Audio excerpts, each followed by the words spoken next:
Babalik din po. Babalik din. Babalik din po. Para mamaya na lang sa isa.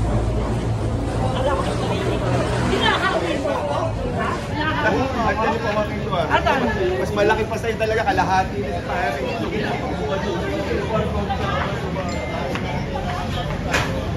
Mobile yun lang. Pero pag-atok siya?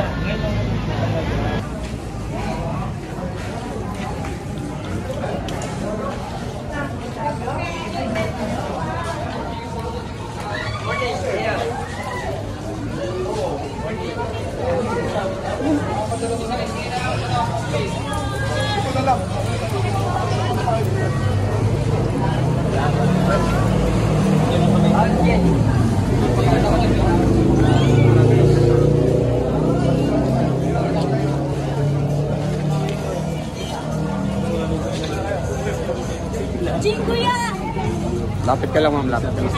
Lapit ka lang po pagkatapos ikaw na ako. Hindi kami natin. Kami na Margano. Tayo. Magbasa kayo. Kami na ba?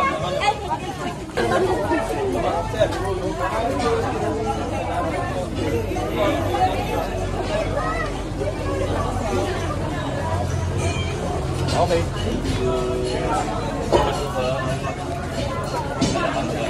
Ayun. Idol kita. Exciting. Idol. Siyempre, bibihira kung makakalapit yan.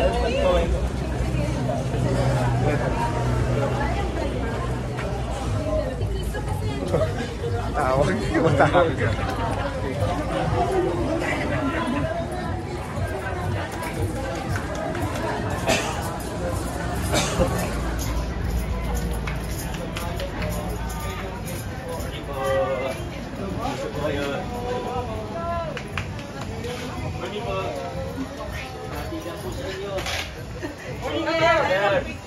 Pa-picture po. Busy kayo dyan ha. Pa-picture po. Okay po.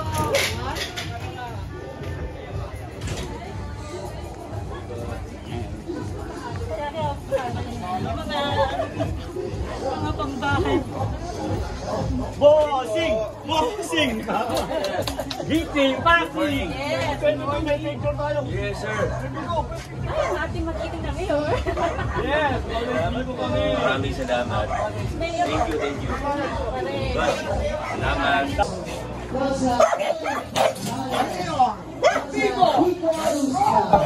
Corsal Pao Santiago, Corsal Coach Barcelona at Corsal Simon Romulo Pantoco. Diyan naman kay Rolicabia San Joaquin. Ayan, nandito na po ang ating Mayor, Mayor Rico Soto!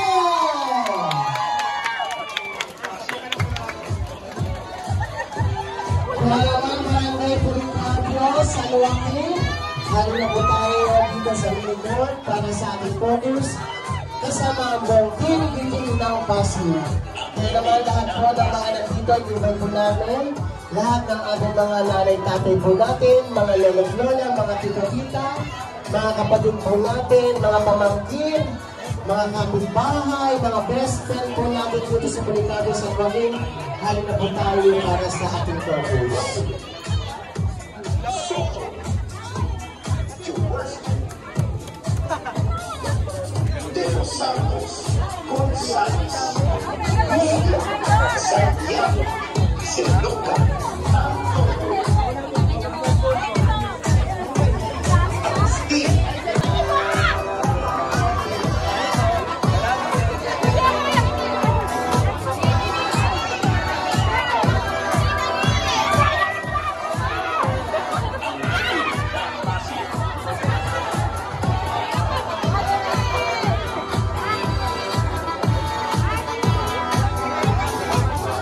So ilang saglit lang din po, mag-start na po tayo ng ating focus. Kaya naman lahat po ay ini-invite natin dito sa mini court.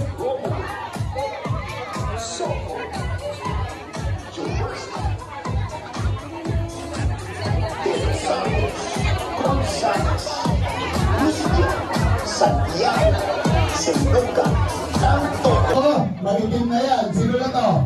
Sino na to? Sabay-sabay pa kayo. Ulitin ko, sino to? Hindi ko dahil. Sino to? Dahil. O, hindi kayo na mapuputi. Magandang umaga po. God bless Barangay San Joaquin. God bless po sa mga Pasigenyo. Fourth State, giving ng Pasig. Ito ang number 4 sa balota, Councilor Volta de los Santos. Volunteer at dating nagturo din po sa isang universidad. At syempre, proud po tayo na anak ng isang ordinaryong manggagawa. Ang tatay ko po ay isang repairman. Pero ang specialty niya, ang ginagawa niya po yung mga speaker. Ayan, kanina medyo nasisira-sira na.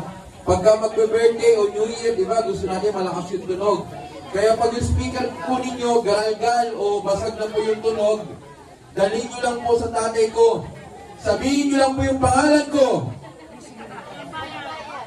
Sisingilin pa rin po kayo. Pero ano lang po ang ibig ko sabihin? Tayo po ay ordinaryong Pasigenyo, pero bagamat hindi tayo galing sa malaking pamilya o malaking political na pamilya o makinarya, tayo po ay napagkatiwalaan ni Mayor Vico at Congressman Roman noong 2022 para maging bahagi ng giving ng Pasig. At alam niyo po, noong 2022, ako po ay binigyan ninyo ng 36,890 votes. Maraming salamat po sa inyong suporta. Yun lang, likwak ganun pa din. Kasi 6 lang po yung kukunin. No? Pero sa pag-iikot ko po, talagang yung iba, minsan inahalpak pa ako pahila, sasabihin, mananalo ka na ngayon. Pero alam niyo po, noong 2022, ang dala-dala po nating plataforma ay good governance. Yan na po yung ating pinaninindigan way back 2022 po. Kaya naman po, sige po. Talaga pag-iman talaga sige ko. God bless po. Sige po. Kaya naman po, noong 2022, dala na po natin ang good governance. Kaya bagamat hindi po tayo pinalag, ang ginawa po natin, itinayo po natin ang kauna-unahang CSO Academy sa bansa. Ito po ay isang eskwelahan o parang eskwelahan para sa mga leader ng pamayanan tulad ng HOA, senior citizen, person with disability, at iba't iba pa pong sektor. Ang layunin nito ay pataasin yung pakikilahok ng taong bayan sa paggugobyerno. Kasi di ba po sa panahon ni Mayor Vico, binuksan niya na po ang pamahalaan sa mamamayan. Ang kailangan na lang po natin ay matuto kung paano ba tayo makikilahok sa pamamahala. At proud ko pong sasabihin, ang isa po sa ating mga facilitator sa CSO Academy at graduate natin, batch 1, si Fasi Ting Hilario. Ayan. Magiging lecturer na ata yan eh. No, next year, magiging lecturer na yan. Kaya naman po, alam niyo po, ang pinakamatanda, ang pinakabata po namin na graduate, alam niyo po kung ilang taon? 82 years old. Kaya naman po, at ba't ko po ito kinukwento?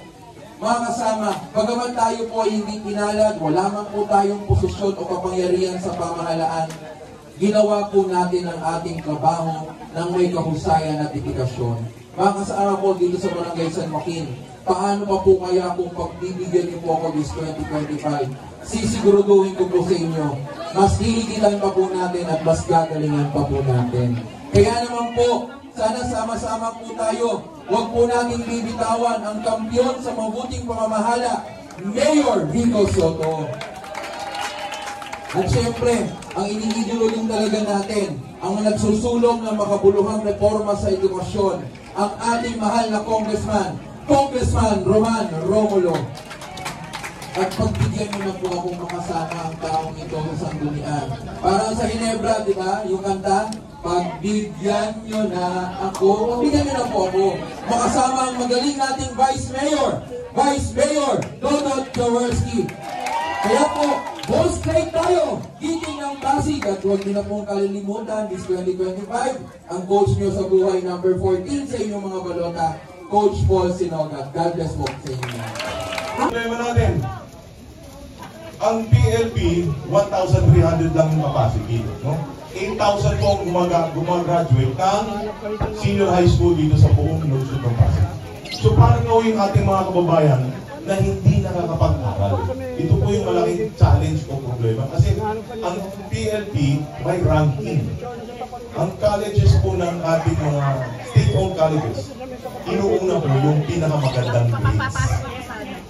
So naisip po namin, paano naman yung mga average lang ng mga estudyante na gusto mag-aral, pero hindi kaya ng magulang. Dito na po pumasok yung Pag-asa Scholarship Program. Kung saan, hindi tinitignan yung grados, tinitignan yung social standing, at inuuna yung ating mga kababayan na medyo kapustuhan, na hindi kaya paaralin ang kanilang mga anak sa kolegyo. Ito ay isang private college scholarship program at re-report ko na po sa inyo na sa ngayon halos 2,000 na ang scholars natin na galing sa may hirap na pamilya ng mga bata nag-aaral sa Pasig Catholic College at sa Arellano University. At para maintindihan ninyo, babalik po ulit ako sa performance, real numbers. Ang nakalaan po na pondo dito is 120 million for the first year. Yung first year magsa-second year, magiging 240 million kasi may papasok na bagong freshman. Yung second, yung third year, magiging 360 million. Yung third, magiging fourth year. 480 million, halos kalahating bilyon piso. Magharap po kayo sa buong Pilipinas na nagbibigay ng isang private college scholarship program sa mga kabataan ng libre. Dito lang po yan sa Pasig City. Isa-isahin Pero maganda kahit papano, may mabanggit ako. Kasi sa totoo po, tuwing nababanggit ko dito, pag umiikot ako, o next day, may nagte-text sa akin na may pupunta sa akin, tinatanong tungkol sa mga batas na ito. Kaya maganda masabi ko lang sa inyo, just in case may question po kayo. Pero alam po niyo, first term ko bilang congressman, dito po, napansin ko talaga, 2007 po yun, dito sa Pasig. Ang marami po dito rin talaga, dati, ay minimum wage earners. Kung maalala po ninyo, dati pag kumikita ka ng minimum wage, nagbabayad ka pa ng income tax. Ngayon po, exempted na yun. Tayo po ang nagsulat ng batas na yan. Yung pag-tax and income tax exemption ng minimum wage earners. Kaya ngayon po, yung mga bata hindi na dinadaanan po yun. Pangalawa, bakit po? Pangalawa, pagkatapos po nun, puro edukasyon na, medyo nag-focus na po tayo. Gusto ko lang mabanggit po sa inyo, mabilis ano. Una po, meron pa rin mga bata dito na nag-aaral sa mga private schools. Pag nag-aaral po sila sa private school, minsan ang gagawin sa kanila, pagpatapos na yung final, sasabihin sa kanila, hindi pwede mag-exam kung hindi mo bayaran muna yung tuition fee mo. Marami po nagko-complain ng ganyan. Basahin niyo po yung pink pamaypay na yan. May sinulat tayong bagong batas. Bawal na po yung no permit, no exam policy. Pag ikaw ay nasa private school, pwede ka maghanggang finals exam. Hindi ka pwedeng sabihan ng eskwelahan. Hindi ka pwedeng mag-exam until magbayad kayo. Kahit hindi pa bayad ng tuition fee, pwede kayong kumuha ng bawat exam. Pangalawa po, nabanggit ko lang, galing po akong Barangay Rosario ngayon. Nung nandun po ako, kinakausap ako ng matatanda, sinabi sa akin, Congressman, sana yung ating kabataan na nag-aaral, dahil sa edukasyon raw ako, mabalik raw yung mga dating natutunan nila sa paaralan. Yung pagmamano, pagbe-bless, yung pagiging mabait sa magulang, pagiging may respeto. Pag binasa nyo rin po yung pink na yan, binalik ko na rin po yan itong coming school year. May batas po akong bagong ginawa dyan. Ang pangalan po niya, Good Manners and Right Conduct o GMRC. Binalik na rin po natin, ituturo na po yan sa K-6 natin as a subject. Pero alam rin po natin ang totoo, kahit na sa school yan, kailangan pa rin ay sa mga bahay natin, ay tayo rin dinidisiplina natin yung ating mga anak, yung ating mga pamangkin. Dahil talagang sa atin naman sila tumitingin.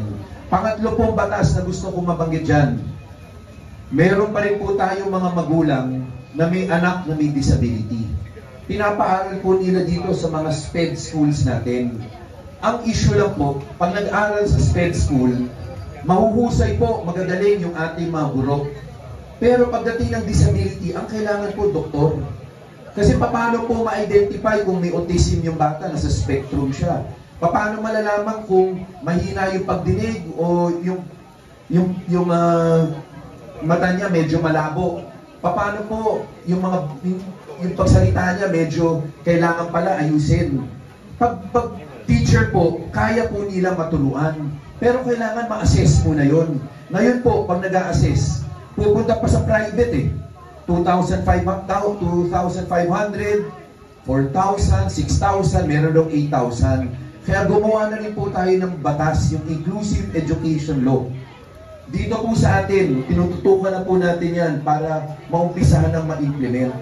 Ang mamamahala na po ng SPED ILRCs natin ay hindi lang DepEd, kasama na rin po yung Department of Health. Para malagyan po nila yan ng mga doktor. Kunyari po, autism. Ang kailangan po doon, developmental pediatrician. Pag nahihirapan magsalita, ang kailangan speech therapist, occupational therapist, physical therapist. Mahal po yan sa privado. Ang gusto natin, dapat ilagay na po yan sa ating mga SPED ILRCs para talagang tunay na matutulungan yung batang may disability. Pero para sa isang magulang po, na may anak na may disability, ang siguro pinakakinakabahan siya, paano po kung mauna siya? Kung mauna siya, sino ang mag-aalaga sa anak niya? Kahit may kapatid po yun, at the end of the day, may sariling pamilya po yun. Kaya kawawa po yung mga magulang na may disability. Talagang yun po ang lagi nilang iniisip, paano anak nila. Kaya sa batas na yan, nilagay na rin po natin dyan yung DSWD para makagawa ng programa, parang 4-piece program. Pag may 4-piece program, kahit mauna yung magulang, dapat yung batang may disability, lalo na pag long term po yan, dapat po financially masuportahan na ng gobyerno. Kasi kawawa po yung bata. Paano nga siya kung mauna yung kanyang magulang? Andiyan na rin po yan sa inclusive education law. Tanghali sa ating lahat. Kamusta po mga taga-Policarpio? Ayos lang po ba kayo? Naiinitan na po ba kayo? Lalo na yung mga nakatayo sa likod, doon sa mga nasa tabi ng nagawan din, okay na pa kayo dyan sa likod. Halos hindi na kayo makita. Kaya pala nung si Vice Dodod yung nakatayo, talagang umatras siya kasi mas makakadya sa akin eh. Yung mga nasa gilid,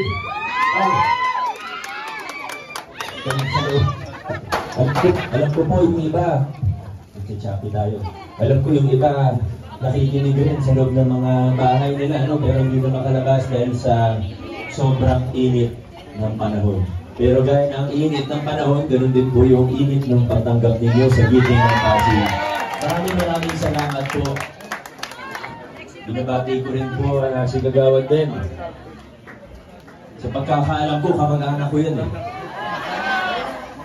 Kasi si Papa, alam niyo naman si Papa malapit na mag-birthday, Castelo, di ba? Marvick C. So, ito pangalan niya, Castelo yan. Eh, nung nakita ko si Kagawad din, sabi ko, parang kamukha ko to ah. Malamang dito ko yan. Hindi ko lang alam kung paano. Maraming salamat po sa inyong lahat. Susubukan ko na lang din pong hindi masyadong habaan dahil, kaya naman sa inyo, nakatayo kayo sa inyo. Okay lang po ba dito ako habang nagsasalita? Okay lang po. Para, baka wala pa naman po akong high blood guys. Huwag kayong mag-alala. Matagal-tagal pa po bago magka-high blood. Si Consi Simon may high blood na to, pero ako wala pa po. Grabe. Alam niyo, naalala ko pa po nung una kaming nag-meeting dito noong 2019.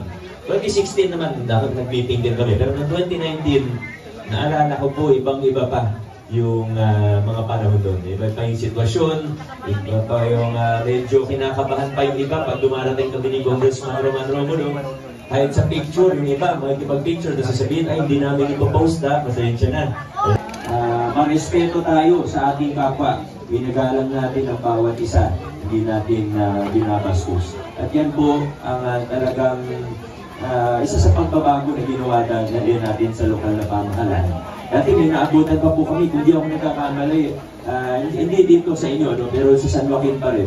May isa pong, baka namamali ako ng barangay kasi matagal na rin po, pero yung isang beses, nag-meeting po kami, may street sweeper na magandang loob, tinulungan kami para i-plug yung speaker namin sa isang bahay. Pagkatapos ng ilang linggo, nabalitaan namin na tanggal sa trabaho yung sweeper na yun. Street sweeper.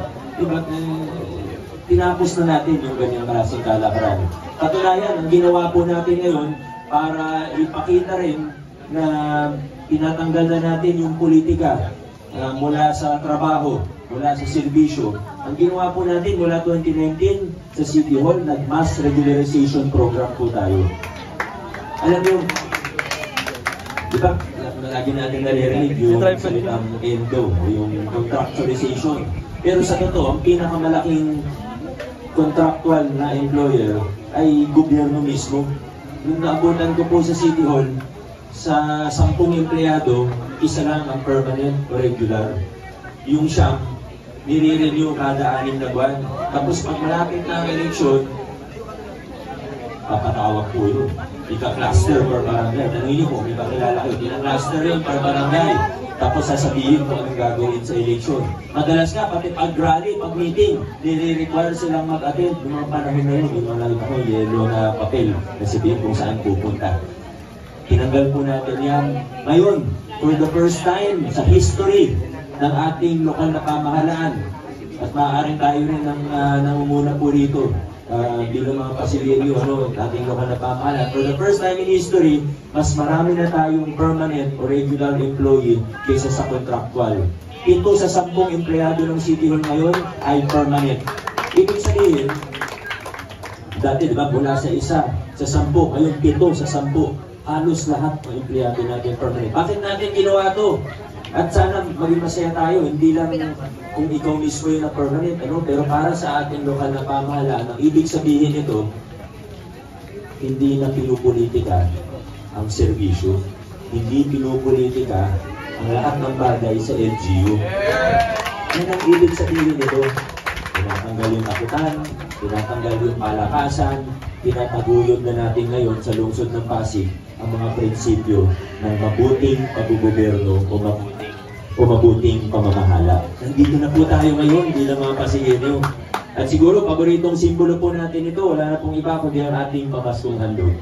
Kaya kahit saan ako magpunta, kaninang umaga lang po, may lumapit sa akin, sabi ni nanay, Mayor, 45 years ako nakatira sa Pasig, pero first time kong nakatanggap ng pamaskong handog 2019.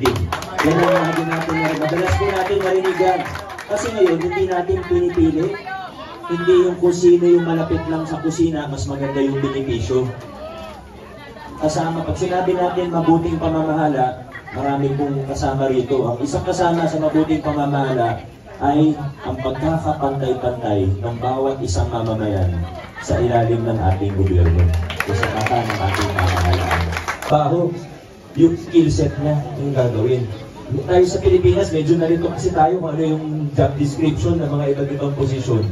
Pero ngayon, nagkaroon tayo ng Vice Mayor na talagang nagampanan ng tungkulin ng isang Vice Mayor, nagtatrabaho ng maayos, at higit sa lahat, tapat sa atin lahat. Nilinis niya rin po ang City Council, marami siyang magandang ginawa. Tumaas ang antas o ng serbisyo ng City Council natin sa ilalim ng pamumuno ni Vice Mayor Dodot Jaworski. At syempre, mga konsyal natin, alam kong kilala natin na rin po, yung 5 sa kanila ay papunta na rin sa kanilang ikalawang termino kung kayo po ay papayag. Pero ito lang po masasabi ko sa 5 kasama natin na para second term. Sila po, wala pang 3 taon na nagtatrabaho para sa inyo sa ating konseho. Pero nakita niyo naman po ang dami ng accomplishment. Marami pong nangyari sa lungsod ng Pasig na hindi ko po nagawa kung mag-isa lang ako. Marami tayong nagawa sa lungsod ng Pasig na baka mas natagalan ng konti o baka nabitin tayo kung hindi natin kakampi ang mga tao ito. Kasi ang importante sa tulungan namin, ang dami nang naayos na problema sa lupa sa buong lungsod natin. More than 3,000 Pasigueño families ang natulungan nitong nakaraan 3 taon para magpasa kanilang lupang pinatatayuan ng mga bahay nila. Si Councilor Eric, ang laki ng ambag pagdating sa healthcare natin. Pero last but not the least, may isa po tayong kasama noong 2022 na hindi sinuwerte. Sabihin natin, natalo po siya. Pero alam niyo, kaya ako mas napahanga sa taong ito. Dahil kahit natalo po siya, alam niyo, ilang araw lang ang nakalipas, parang wala pa yatang 1 linggo pagkatapos ng eleksyon ng 2022, bumisita po siya sa akin. Tinanong ko siya, Coach Paul, anong plano mo? Sabi niya, Mayor, gusto mong tumulong. Handa na akong magtrabaho, kahit volunteer lang, sabi niya. Sabi ko sa kanya, pero ang totoo, hindi ganun karami ang nakakaintindi pagdating sa mga technical na bagay. Ano ba talaga yung dapat gawin? Pag may panukala ako, paano ko ilalatag?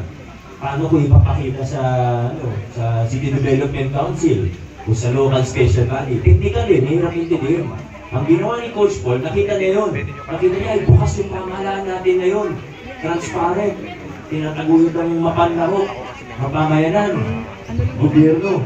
Kailangan sumabay din ng civil society.